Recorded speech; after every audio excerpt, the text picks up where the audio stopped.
જેવું ક્યારેય કોઈ જગ્યાએ કોઈ પાર્ટીનું અપમાન નથી કરતા. આજે પણ નીતિશજી ભૂતકાળમાં સીએમ હતા, આજે છે ને હવે પણ સીએમ રહેશે. એમના નેતૃત્વમાં આ ઇલેક્શન લડાયું છે.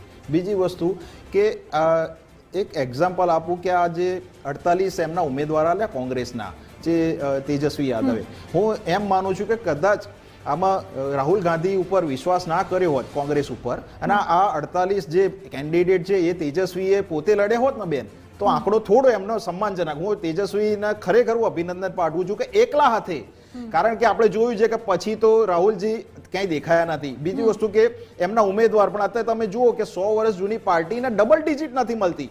તો એનો મતલબ આવીને કે તમે ગુજરાતને બિહારને કઈ રીતે કેપેબલ સમજી શકો. દરેકની જરૂરિયાત દરેક રાજ્યની અલગ હોય, દરેકના ત્યાંના જે મતાધિકાર અલગ હોય, ત્યાંના લોકોની નીડ્સ અલગ હોય, ભૌગોલિક પરિસ્થિતિ અલગ હોય. તમને હિમાચલમાં ભૂસ્ખલન થયું બેન, ત્યાં ખેડૂતોના જે વાયદા કર્યા હતા બેન, પૂછો કેટલું પેકેજ આપ્યું? પેકેજ જ જાહેર નથી કર્યું. તો એનો મતલબ એવો કે તમારે બિહારની વાત આવે તો ગુજરાતના તમે આગળ આવો. ગુજરાતમાં જે કામ કરેલા છે તમે હિમાચલમાં કરેલા છે, કેરળમાં કરેલા છે નહીં. આમને એવું છે કે કંઈક બતાવવા જાવ તો તમને આક્ષેપ કરશે.